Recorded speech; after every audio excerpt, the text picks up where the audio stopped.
힘들더라도 그 길을 가야 되겠다 생각을 더 다짐을 했고, 앞으로 우리가 계속 이어져야 될 기도는 한국교회가 이것이 한 번의 이벤트가 아니라 정말로 끈질기게 기도하고 우리가 다듬고 이것을 우리 사회에서 완성해가고 그 다음 우리 다음 세대에 이것을 물려줄 하나님의 뜻이다라고 저는 생각합니다. 오늘 읽었던 7절 말씀에 보면은 이는 그리스도 예수 안에서 우리에게 자비하심으로써 근혜의 지극히 풍성함을 오는 여러 세대에 나타내려 하십니다.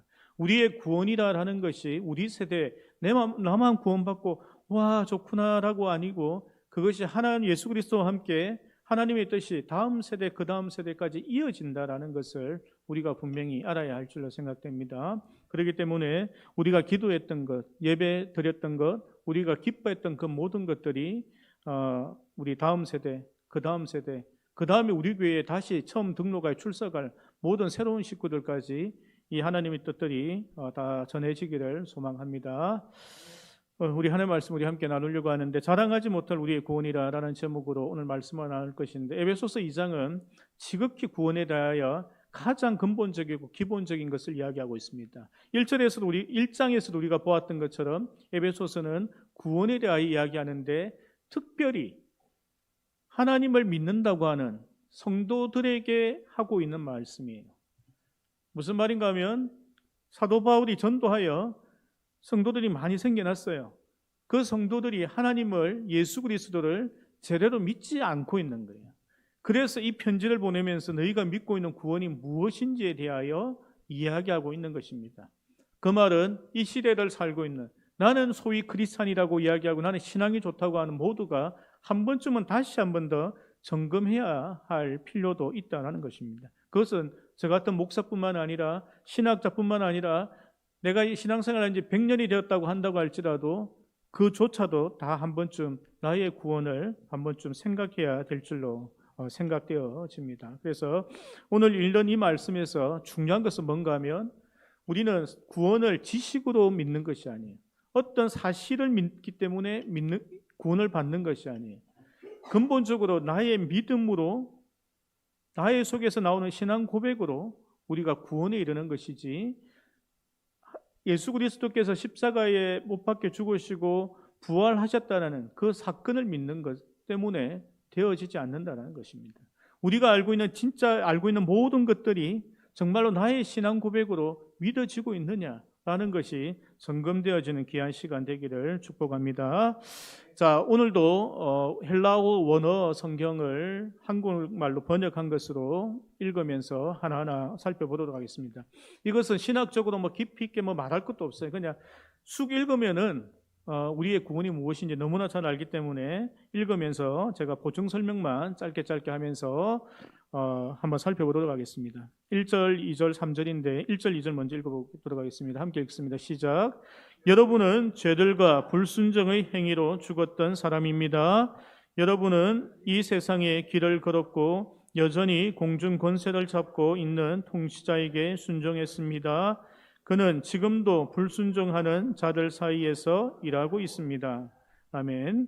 여기에서 이제 1절에서 3절까지의 사도 바울이 말하는 것은 너희가 예수 그리스도를 믿기 전에 너희들의 영적인 상태에 대해서 이야기하고 있는 거예요.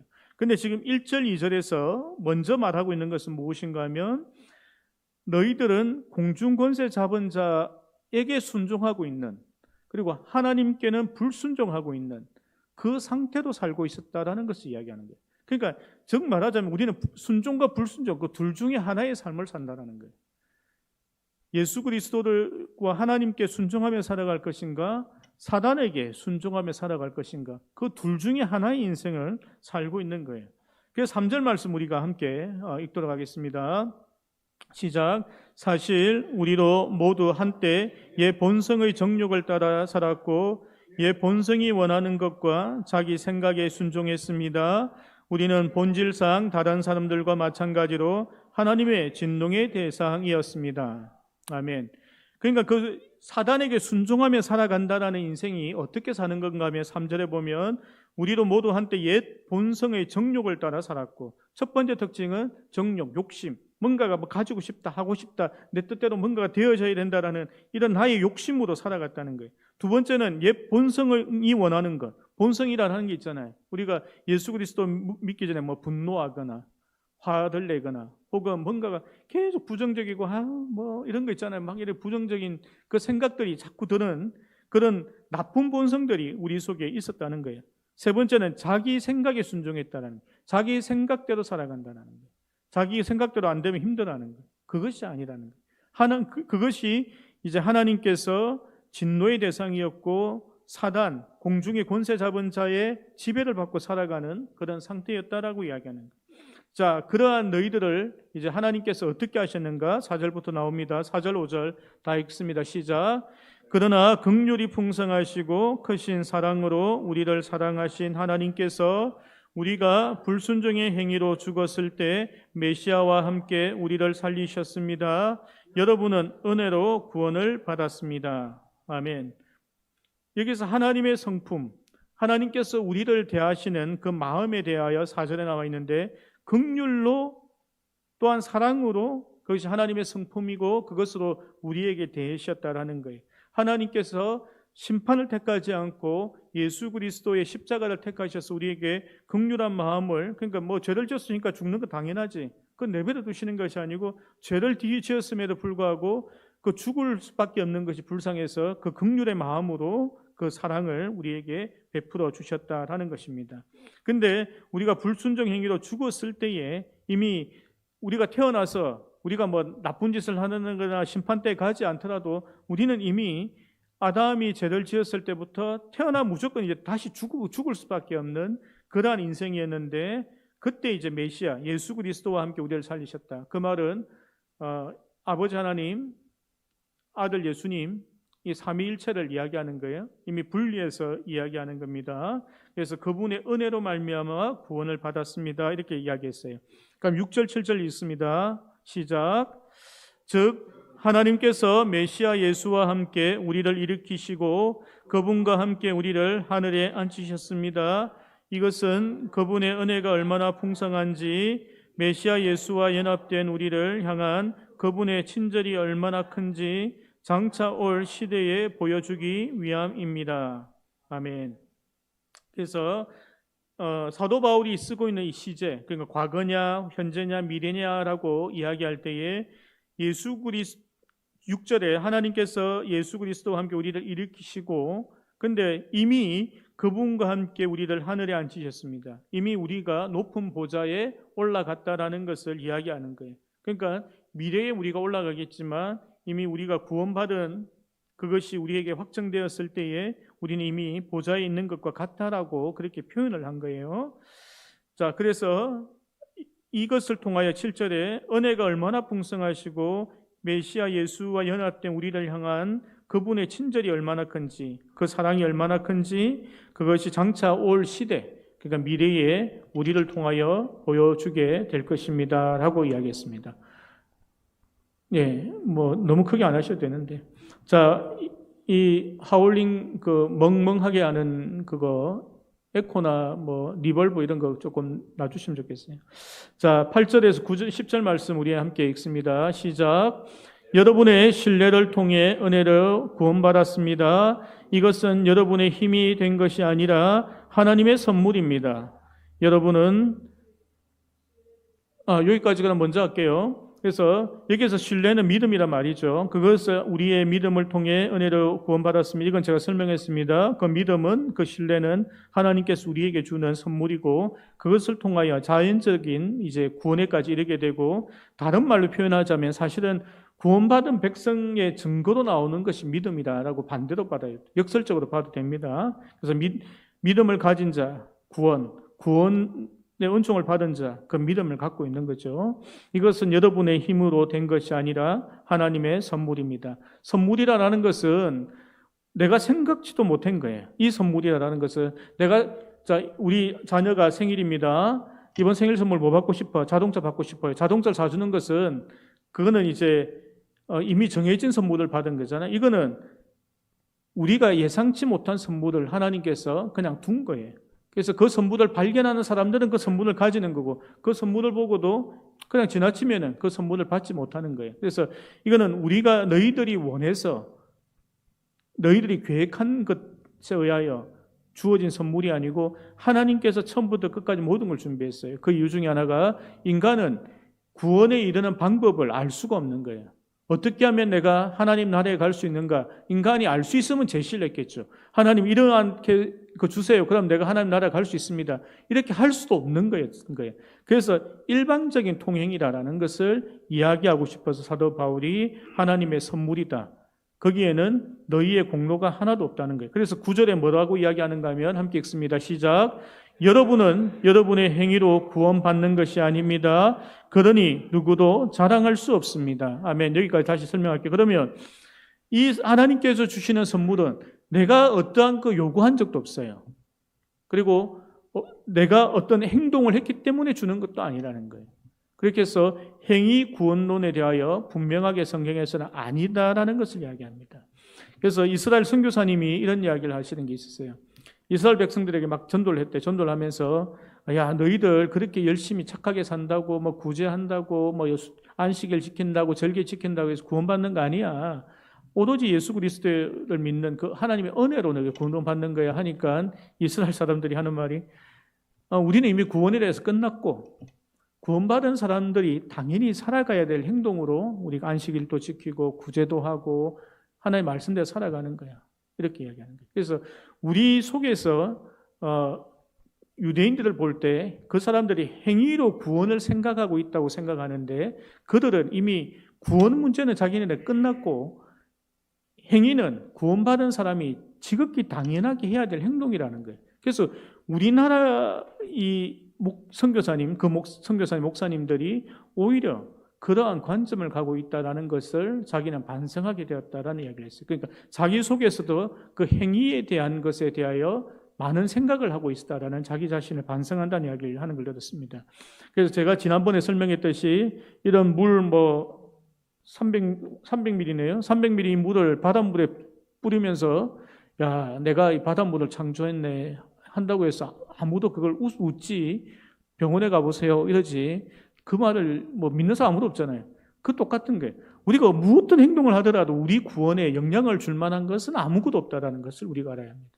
우리의 어떤 행동도 하나님께 칭찬 들을 만한 일이 아무것도 없다는 것을 우리가 알아야 합니다. 그것은 내 믿음에 그냥 표현을 하고 있을 뿐이지 야 내가 하나님을 기쁘시게 하기 위하여 내가 내 전 재산을 팔아서 하나님께 드려야지 이런 게 의미가 없다는 이야기를 우리가 알아야 합니다. 그래서 하나님께서 우리에게 원하시는 것을 예수 그리스도를 완전하게 아는 것, 그것을 사모하는 자, 그 말씀대로 살아가고자 하는 그 마음과 그 마음에서 나오는 그 행위에 대하여 우리가 하나님께 칭찬하시고 기뻐하시는 것이지 내가 무엇을 해야지 그것은 놀부와 같은 마음일 수 있어요. 제비 다리를 부러뜨려서 무언가를 얻으려고 하는 내가 행위로 무언가에서 하나님께 칭찬받으려고 하는 그러한 생각조차도 여러분 버리셔야 돼요. 비교가 안 된다고. 물 300ml하고 바닷물하고 비교하는 그 정도의 비교니까 여러분들이 그런 거에 대해서는 생각하시면 안 된다라는 것을 이야기합니다.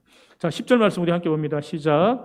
우리는 메시아 예수와 연합하여 행하도록 하나님께서 예비하신 선한 행동의 삶을 위해 창조된 하나님의 피조물입니다. 아멘.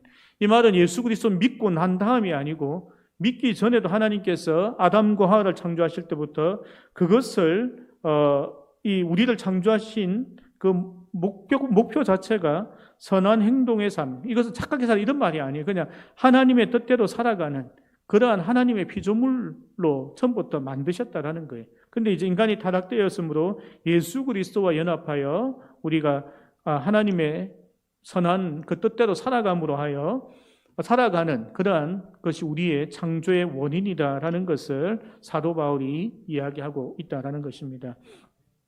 우리가 에베소서 2장 1절 2장에서 혹은 에베소서 전체를 통하여 우리가 구원에 대하여 사도 바울이 계속 이야기하고 있는데 제가 지난 시간에도 이야기했듯이 우리 이 교회의 목적은 모든 사람들이 구원을 받는 것을 목표로 하고 있는 거예요.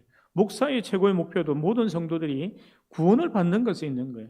그렇기 때문에 구원에 대하여 우리가 다시 한 번 더 점검해야 한다라는 것입니다. 여러분들은 무엇을 근거로 구원을 받으셨습니까? 무엇을 근거로 하여 구원받았습니까?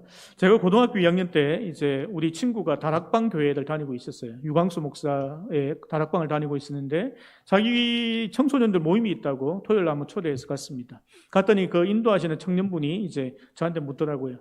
너는 언제 구원받았나? 구원의 확신이 있느냐? 언제 받았느냐 하니까 제가 이거 알 수가 없잖아요. 그래서 잘 모르겠다니까 그 확신이 있어야 된다는 거예요. 그래 요한계시록 뭐 귀 있는 자는 교회의 한 말을 들으라 했으니까 뭐 어쩌고저쩌고 하고 또 다른 성경 구절 귀 있는 자는 교회는 들으라 하니까 뭐 어쩌고저쩌고 또 하던데 그 말의 핵심들이 너는 언제 어떻게 무엇을 통하여 구원을 받았는가 그것이 확신이 없으면 너는 구원받은 게 아니라는 거예요. 아 그래서 그런갑다라고 생각했어요. 근데 이제 칼빈주의 기본으로 또한 개혁주의 신학을 하면서 이제 깨달은 것이 무엇인가 하면 그 질문이 잘못됐다라는 거예요. 그는 전혀 다른 구원에 대하여 이야기하고 있었다라는 것입니다. 근데 놀라운 것은 뭔가 하면요. 제가 교회 사역을 하면서 이렇게 소그룹이든 구역 모임 같은 거 인도하면서 이렇게 하다 보면 대부분 이런 구원관을 갖고 있는 거예요. 구원의 확신이 있느냐? 여러분 구원 확신이 있습니까? 이 질문이 잘못된 거예요. 대답하시면 안 됩니다. 왜냐하면 우리 모두는 구원의 확신이 있으면 안 돼요. 제자들이 예수님에게 물었습니다. 누가 구원받은 사람입니까? 물으니까 예수님이 나도 모른다 했거든요. 예수님도 모르는 구원받은 사람들 나는 확신을 하고 있어.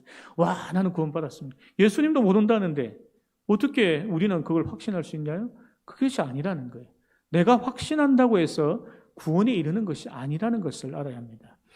그래서 제가 이제 신학 공부를 하면서 알게 된 것이 그분들이 물어봤던 그 질문은 어디에서 왔는가 하면 구원파에서 하는 그 구원론에서 이들이 온 거예요. 그러니까 어디선가 듣다가 와, 이 말이 확 땡긴 거예요. 그러니까 그들이 그것을 신봉하고 있는 겁니다. 그래서 구원파 구원교리의 특징이 뭔가 하면 첫 번째는 구원에 대해서 날짜 시간을 기억하지 못하면은 구원받지 못한 거예요. 그래서 구원의 확신이 있어야 된다.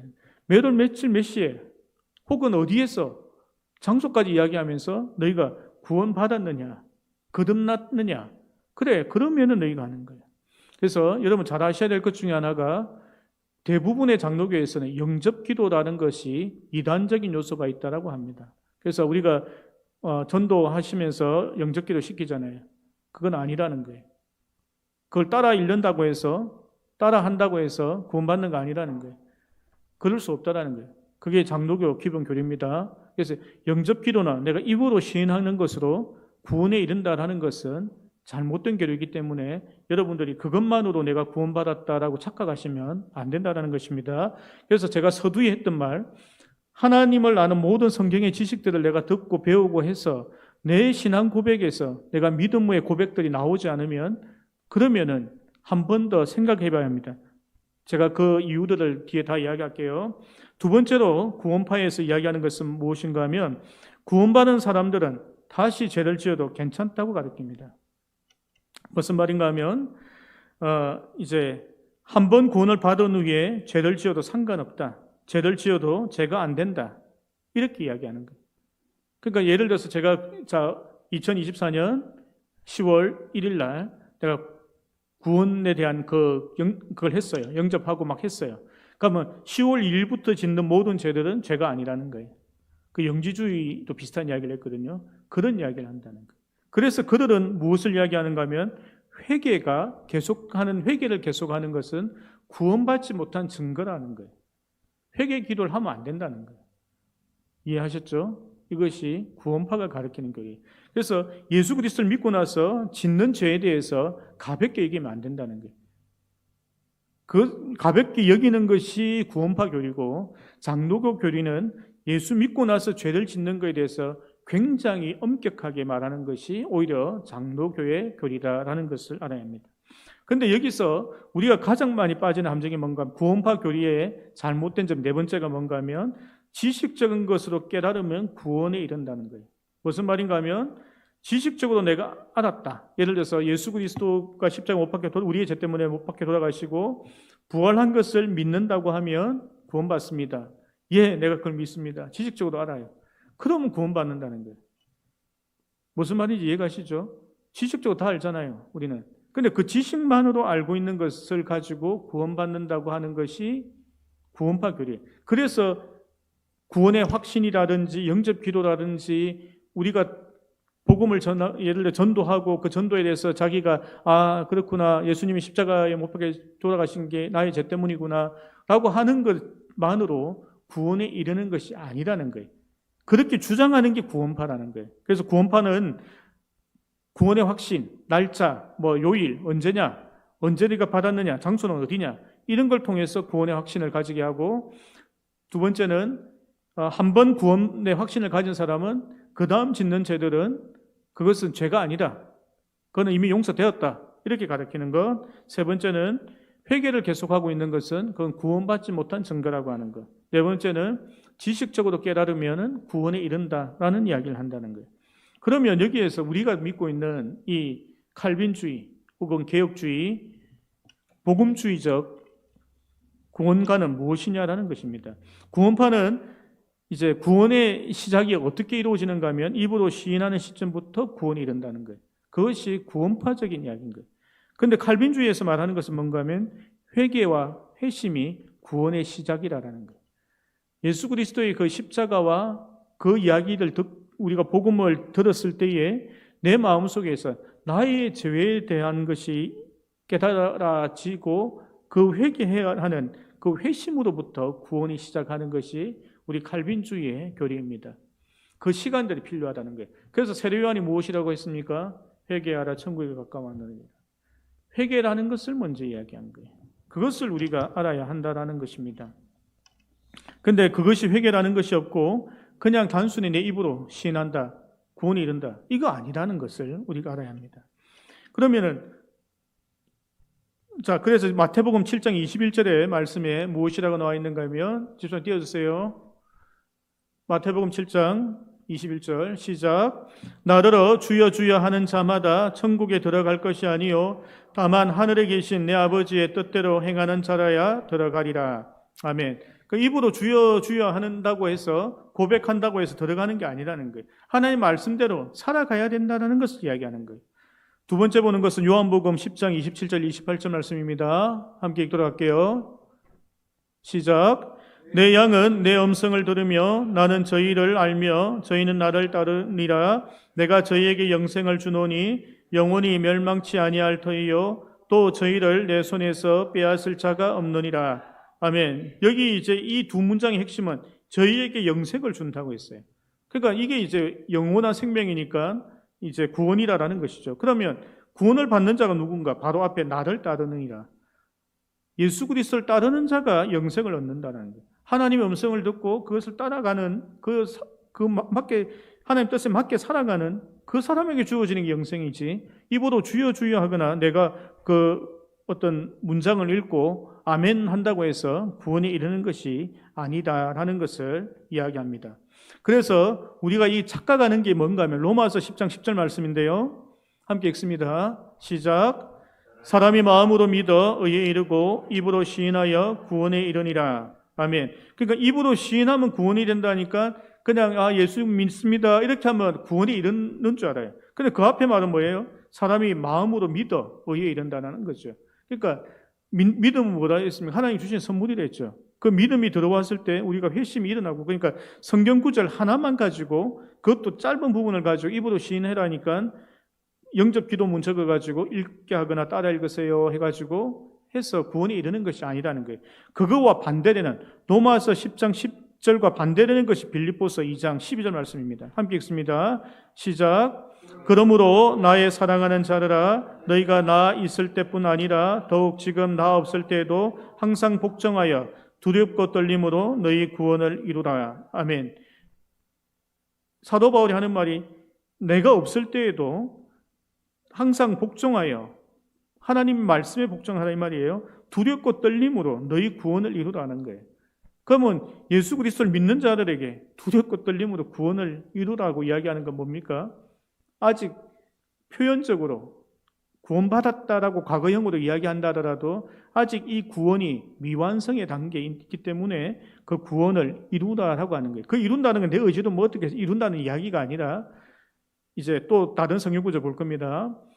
이 구원이라는 것이 한 번 시인했다고 해서 예수 그리스도의 심판날까지 입으로 한 번 했다고 이루어지는 것이 아니라 굉장히 복잡한 그 중간 단계들이, 이 단계를 밟아야 구원받는다 말도 아닙니다.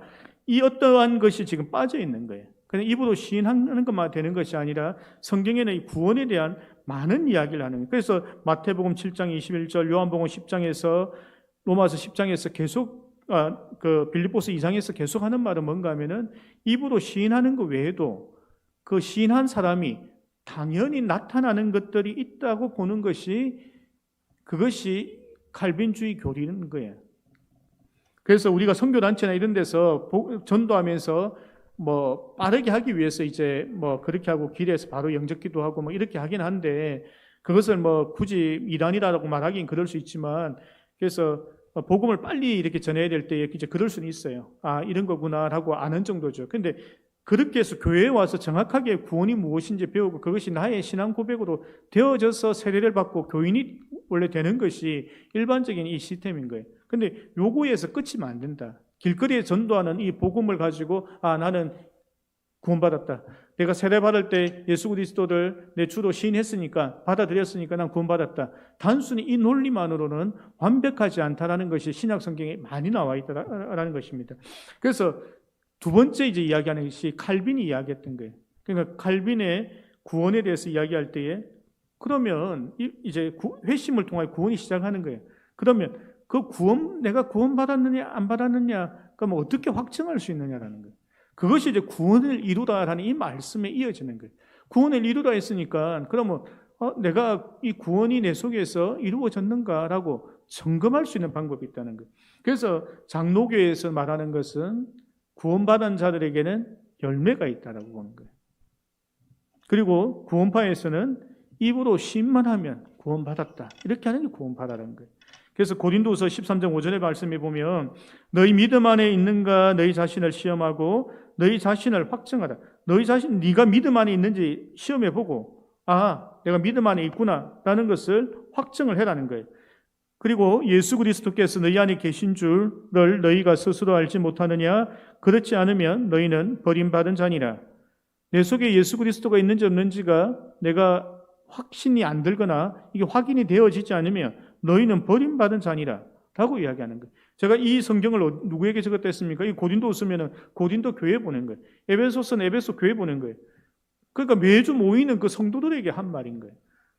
너희가 예수 그리스도를 믿는다고 이렇게 모였는데 너희가 정확한 구원이 무엇인지 정확하게 알아가라는 이야기를 하는 거예요. 그래서 여기서 우리가 봐야 될 정확한 말씀은 예수님께서 무엇이라고 하시느냐라는 거예요. 우리의 구원에 대하여 예수 그리스도께서 마태복음 3장 8절 9절에 하셨는데, 그러므로 회개에 합당한 열매를 맺고 회심을 통하여 구원에 이른다 했잖아요. 그러니까 회개에 죄송합니다. 이 말씀은 세례 요한이 한 이야기입니다. 세례 요한이 예수 그리스도가 오는 것을 준비하면서 이 구원에 이르는 것을 너희가 어떻게 할 거냐라는 것을 회개에 합당한 열매를 맺고 있으라는 거예요. 9절 말씀에 보면, 속으로 아브라함이 우리 조상이라고 생각하지 말고 내가 너희에게 이르노니 하나님이 능히 이 돌들로도 아브라함의 자손이 되게 하시리라. 아멘. 여기에서 우리가 알아야 될 것은, 이 복음을 들었던, 세례 요한의 복음을 들었던 모든 사람은 유대인들이죠. 아브라함의 자손이죠. 자기네는 당연히 구원받고 하늘나라 간다고 생각하고 있었죠. 그들에게 했던 말인 거예요.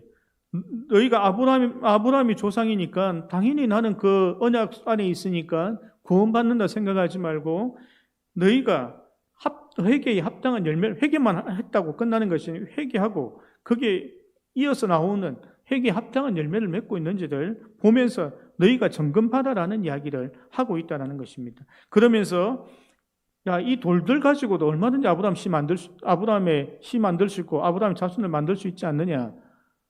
그러니까 너희가 그냥 아브라함의 자손이다라는 것으로 구원의 확신을 가지고 살아가지 말라라는 이야기하고 있는 거예요. 돌들 가지고 아브라함 씨 만들 수 있는데, 그런 거죠. 이방인들에게 제자들 통해 복음 전해서 우리가 아브라함의 자손들처럼 지금 이제 하나님 백성이 된 거잖아요. 이렇게 하나님께 만들어가는 방법들이 있으신 거예요. 근데 그것이 네가 단순히 아브라함의 자손이라고 해서 구원받았다라는 착각 속에 살지 말고 회개에 합당한 열매를 맺어라라고 이야기하고 계시다라는 것입니다. 그러면서 사도 바울이 로마서 8장에서 이야기하는 것이 무엇인가 하면 8장 7절 9절 말씀에 보면 육신의 생각은 하나님과 원수가 되나니 이는 하나님의 법에 굴복하지 아니할 뿐 아니라 할 수도 없음이라. 육신 안에 살면은 하나님의 말씀대로 살아갈 수 없는 거예요. 하나님의 법에 굴복하지 않고 아까 읽었던 것처럼 세상의 정욕, 그럼 자기의 생각대로 막 이렇게 살아가는 거예요. 그래서 로마서 8장 9절 말씀에서 만일 너희 속에 하나님의 영이 거하시면 너희가 육신에 있지 아니하고 영에 있나니 누구든지 그리스도의 영이 없으면 그리스도의 사람이 아니니라. 아멘. 그래서 우리가 이 고린도후서에 나와 있는 점검하는 방법에 대해서 이야기하면서 지금 말하는 것이 세례 요한이 하는 말이 회개에 합당한 열매를 맺으라. 그다음에 로마서에서 사도 바울이 하는 말이 하나님의 영에 거하라는 거예요. 하나님의 영이 있는지를 시험해보라라는 것을 이야기하고 있다라는 것입니다. 그래서 지금 우리가 생각해야 할 것이 그거라는 것입니다. 제가 많은 사람들을 만났을 때에 대학생 때부터 많은 선교단체를 만났을 때에 계속 입으로 시인하는 것에 우리가 집중하고 있는 거예요. 예수 그리스도를 영접합니다. 내가 믿습니다. 그런데 하나님께서 지금 신약 성경을 통하여 예수 그리스도를 통하여 세례 요한을 통하여 사도 바울을 통하여 계속 말하고 있는 것은 무엇인가 하면 회개에 합당한 열매, 하나님의 성령, 하나님의 말씀에 순종하여 살아가는 것, 하나님 뜻대로 살아가는 것, 이것이라는 이야기를 지금 영생과 구원과 연결하여 계속 우리에게 이야기하고 있다라는 것입니다. 그러면서 우리의 구원에 대하여 다시 한 번 더 생각하고 내가 정말 구원받은 사람인가? 내가 정말 하나님 나라에 갈 수 있을까? 라는 것을 생각할 때에 이것을 기준으로 다시 한 번 더 내가 점검을 받아야 한다는 것입니다. 저도 여러분들이 천국 갈지 안 갈지 모르죠. 어떻게 하면 예수님도 모른다는 거 제가 알 수도 없고 내 자신도 천국 갈지 안 갈지 모른다는 거예요. 아니 목사님이 천국 갈지 안 갈지 모르면서 말씀을 전하고 목사하면 됩니까? 라고 생각할 수 있지만 그런데 예수님도 몰랐던 거예요. 근데 내가 구원의 확신을 가지고 있다고 내가 천국 간다? 이거는 넌센스가 아니더니 이거 앞뒤 말이 맞지가 않잖아요. 그렇기 때문에 예수 그리스도께서 우리에게 숙제를 주신 거예요. 하나님의 말씀을 우리에게 던지시고 그 말씀대로 그 뜻대로 너가 살아가고 있느냐. 그렇게 해야지 오늘도 점검하고 60살 돼도 점검하고 70살 돼도 점검하고 90살이 돼도 점검하며 하나님 말씀대로 평생을 살아갈 수 있다는 것을 우리가 알아야 합니다. 그러기 위하여는요 우리가 하나님의 성령의 충만함을 입어야 합니다. 하나님의 말씀을 통하여 하나님께서 우리에게 무엇이라고 말씀하시는지 그걸 알아야 되는 거예요. 그것을 알지 못하고 우리가 어떻게 하나님 뜻대로 살아갑니까? 그렇기 때문에 주의 성령의 충만함을 입고 하나님 말씀을 주의하러 묵상하고 때를 어떤지 못 어떤지 항상 기도하면서 하나님의 뜻을 우리가 찾아가는 그렇게 되어질 때에 내 속에 구원의 확증이라는 것이 일어나는 거예요. 확증이라는 것이 내 속에 일어나는 거예요. 그렇게 되어지면 남편한테 물어보면 돼요. 남편한테 물어보면서 아내에게 물어보면서 내 구원받은 것 같아요? 라고 물어보면 돼요. 옆에 사람들이 그 열매를 보기 때문입니다. 옆에 사람들이 나의 구원에 대하여 알게 되는 거예요. 내가 예수 그리스도와 합력하여 선을 이루고 있는지 그것이 내 몸에서 열매로 나타나는 거예요. 그 옆에 있는 내 남편과 내 아내와 내 자식과 우리 성도님들이 그게 알게 되는 거예요. 그 열매가 풍성한 우리 섬기는 사람들 교회 되기를 원합니다. 그 열매들로 인하여 우리가 은혜롭고 풍성하고 기쁘고 즐겁고 그 사람을 만남으로 해서 내가 정말 행복해지는 거예요. 그 사람을 만나기 위하여 주일이 기다리시는 거예요. 교회가 그렇게 되어져야 된다는 것입니다. 구원의 확신만 입으로 시인하고 옛 사람의 정욕과 욕심과 자기의 생각을 그대로 가지고 있으니까 교회가 분쟁이 일어나는 거예요. 그러니까 구약 성경의 이스라엘 백성들처럼 편한 신앙을 살려고 하는 거예요. 구원의 확신 됐어. 나 천국 가는 거야. 그 다음에선 나의 욕심, 나의 생각, 나의 권력욕, 내가 높아지고 내 뜻대로 되어지고 왜 목사님은 내 뜻대로 안 하시느냐? 목사님 왜 안 그러세요? 저한테 민원 넣지 말했죠. 저는 민원 안 받아준다고. 여러분들의 뜻대로 교회가 되면 얼마나 우습겠습니까? 저 어떤 집사가 목사님한테 건의했더니 목사가 그대로 하고 있어. 얼마나 우습겠습니까? 그렇게 되면 안 된다는. 그게 사람의 생각과 뜻대로 되어지는 교회가 아니라 하나님의 뜻대로 되어지는 교회가 되어져야 한다는 것입니다. 말씀을 마무리하고 있습니다. 이 설교를 준비하면서 하나님께 저에게 계속 말씀하시는 것이 그것이 야 영수야 너 구원받았냐? 모르겠는데요. 구원받았냐? 그것이 아니라는 거예요. 하나님께서 그걸 가르쳐 주시는 거예요. 구원받았느냐 아니냐라는 것을 생각하여 네가 예수 그리스도를 믿을 거냐라고 물으시는 거예요. 내가 너에게 구원을 줬으면 네가 열심히 목회할 거야? 라고 물으시는 거예요. 하나님께서 그것이 아니라는 거예요. 제 마음속에 이런 마음이 드는 거예요. 스님들 보십시오. 석가모니의 그 가르침이 좋아서 평생을 스님으로 산 속에 살아갑니다. 이슬람, 힌두교 그 성도들 보십시오. 또 그 사제들 보십시오. 그 이슬람 교리가 좋아서, 힌두교 교리가 좋아서 평생을 거기에 몸바쳐 살아가는 사람들이 많다라는 거예요. 저의 신앙 고백은 그것이라는 거예요. 예수님, 당신이 나를 구원하지 않았다 하더라도 전 당신이 좋아서 이 길을 가려고 합니다. 내가 당신이 좋아서 목회를 하려고 합니다. 내가 당신이 좋아서 마지막에는 지옥에 떨어지더라도 제가 교회 다니려고 합니다. 그것이 저의 신앙 고백이 되어졌다는 것입니다. 사랑하는 성도 여러분, 여러분들의 신앙 고백은 무엇입니까? 이 말씀을 오늘 처음 본 건 아니실 것입니다. 그죠? 앞으로도 계속 보게 될 것입니다. 이 구원에 대한 말씀을 읽을 때마다 나의 구원이 무엇인지 한 번 더 보셔야 한다는 것입니다. 저와 같은 신앙 고백을 할 수 있기 바랍니다. 똑같은 신앙 고백할 필요 없어요. 저는 예수 그리스도께서 나에게 구원을 주시든 물질을 주시든 집을 주시든 차를 주시든 상관이 없게 됐어요. 이 하나님의 크신 은혜, 이 선물로 주신 하나님의 은혜를 생각하니까 되었어요. 하나님 마음껏 이용하다가 지옥에 보내셔도 저는 괜찮습니다. 그것이 저의 신앙 고백이 되었습니다. 사랑하는 성도 여러분, 우리에게 모든 사람에게 누구에게도 자랑할 만한 구원의 간증들이 있길 원합니다. 하나님께서 주신 그 구원의 선물이 이것이구나라고 모든 사람들에게 자랑할 수 있는 그런 성도님들 되시기를 축복합니다. 아멘. 제가 기도하겠습니다. 아버지 하나님 감사합니다. 오늘도 하나님께서 우리에게 구원을 다시 한 번 더 말씀